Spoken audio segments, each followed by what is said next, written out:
Hello, web design students. Welcome to week 6 of HTML and CSS. This is part 3. We're going to talk about responsive web design and mobile first. But first, let's do a little more HTML and CSS.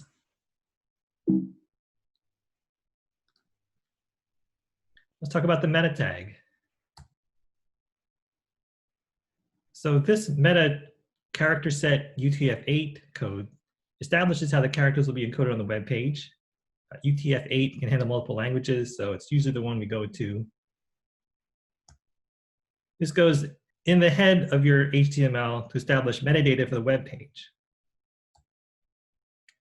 So meta name specifies the type of meta content, and then content is whatever the information is, whatever the actual content is. So if I was doing a portfolio site, then I could say that the name is author and the content is my website, and then meta name description describes what it actually is. So say it was a portfolio or project showcase. Put that all in your head of your HTML. Meta is also important for responsive web design, which we'll discuss this week, coming up in the next video.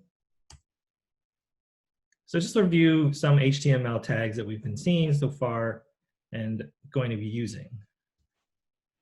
The section HTML tag, use this tag to make sections in your web page. You can include other HTML elements in them. Basically, they're just the kind of div that has its own name. We'll review article. Article tags act the same as section tags, and you can use them interchangeably. So in this example on the left here, there's a section nested inside the article in this example. So here's an article, and inside the article, there's a section. So you can do that. You can also use articles within a section, just like a newspaper.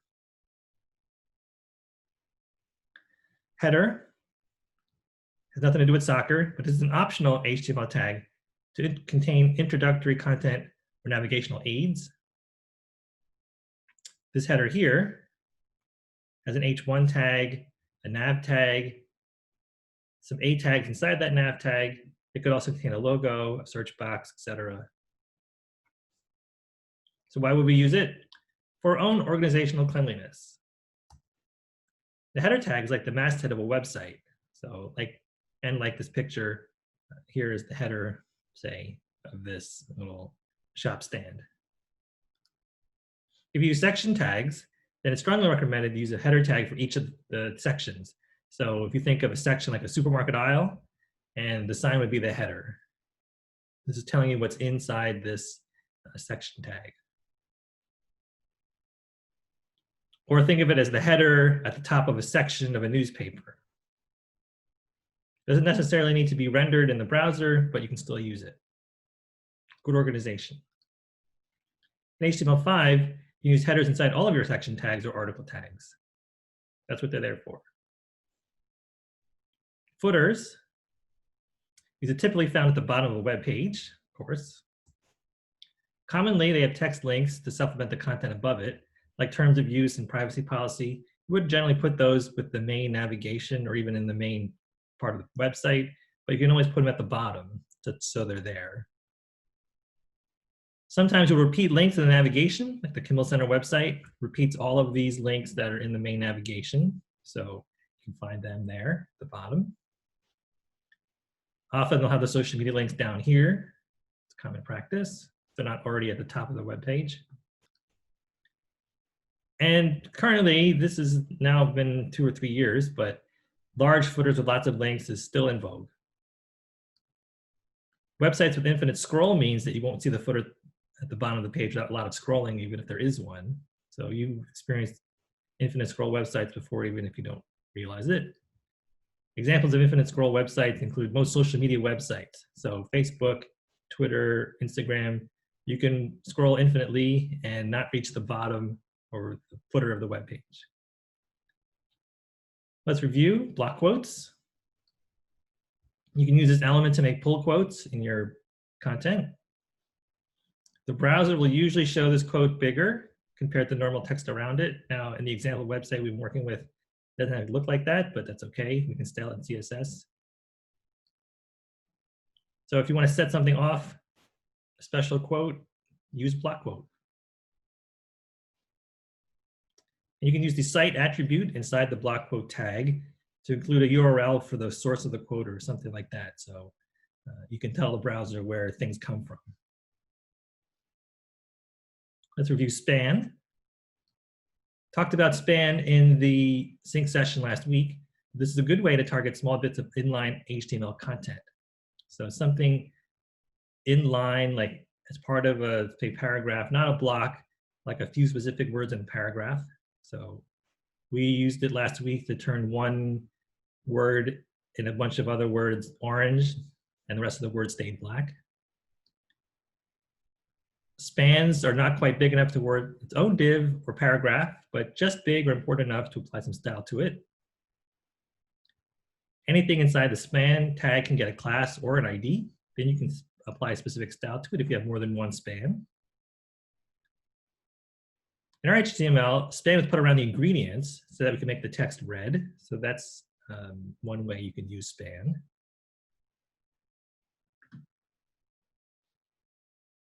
So a quick timeout. Here's an example in CSS of how to specifically target HTML spans with the happy class. So if you put a class of happy on any span HTML tag, then here's how you write it in the CSS, span.happy. This is how we do it. No spaces in between. They're connected.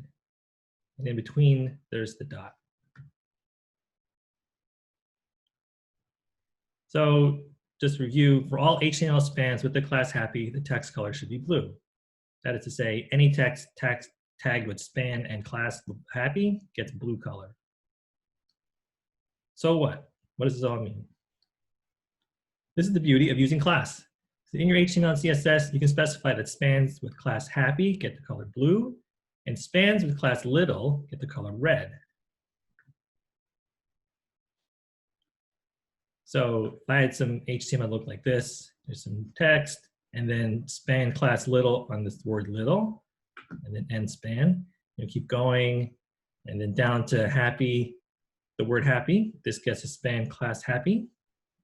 And then the end result is that you get black text, but little is red, and happy is blue. End timeout. CSS display. Let's talk about some CSS. This covers basic display options with CSS. So we've seen display none before last week. So an element with display none doesn't show up in the browser. It was never there. Display inline is a new one. This element with the display inline turns inline, that is say, it behaves like simple text. So any height and width applied to it will have no effect. Display block, the element is turned into a block element. It starts on a new line, it takes up the whole width. That's how blocks work. Display inline block share properties of both inline and block. So inline, it's inline because the element behaves like simple text and inserts itself into a block of text. And it's a block because you can apply height and width values. This is going to become important when we do navigation and start to put things on one line that normally wouldn't go on one line, like navigation. There are more display options here, but these are the most relevant. It's important to know, remember, block elements start on a new line in your browser. And they take up the whole width too. Just review box sizing in CSS. Box sizing defines how the width and height of an element are calculated. We've seen this before, but this is good to review. That is to say, whether or not they include the padding or borders when you calculate the width of or a height of an object. Remember this from the box model. Remember everything content has height and width, has some padding, and then the border, and then whatever space around it, margin. So content box is the default. You don't never type content box, but box size and content box is the default. The full width of this box of 200 height or 200 width is 12, which is the border, and then 30, which is the padding in between the border and the text. And then again, there's 30 on this side and 12 on this side. So when you add them all together, the full width of the box is 284 pixels, not 200 as we specified here. So box size and content box is the default. If we have a box of 200 pixels, we'll have a padding of 30 pixels. That means there's 30 pixels of padding on all sides, including the left and right. And there's a border width of 12 pixels, so this big blue box, or big blue border is here, 12 pixels wide. The full width of the box is 12 plus 30 plus the 200 plus another 30 plus 12. So the actual width of the box is 284. Now box size in border box means everything gets smushed into the specified width. So if I specify that the width is 200 pixels and I have a border box, then these get smushed into that 200, not added to the 200. So this is the result. All the padding and border and width equals 200, not 284. So from here to here, it's 200. The content gets shrunken down to accommodate this smushing. Therefore, the content is actually 116 pixels because we had to have 12 here, 30 here, 116, not 200, and then 30, and then 12. So opacity. Opacity in CSS is not complicated. Opacity of 1 is fully opaque, the default. Opacity of 0, it's fully transparent. And opacity, say 0.3 or any decimal in between, make the element partially transparent. So 0.3 is 30%. Let's review RGBA color. The A introduces an alpha channel to the RGB color property. The alpha channel determines the opacity, just like we saw with CSS opacity. So a color of RGBA 000.5 equals half opaque black text. So you can see it's not quite 100% opaque here. While we're talking about color, there's also HSL and HSLA. HSL stands for hue, saturation, luminosity. And then there's HSLA with an alpha channel. Hue is what color it is, saturation is how intense it is, and luminosity is how bright it is. Let's review visibility. We saw this last week as well. The visibility property can show or hide elements without affecting the layout. So the default, of course, is visible. Visibility hidden, that's to say the element is invisible or not drawn, but still affects the layout. Descendants of a hidden element will be visible if set to visibility visible. So you can hide something and then have something inside of it be unhidden.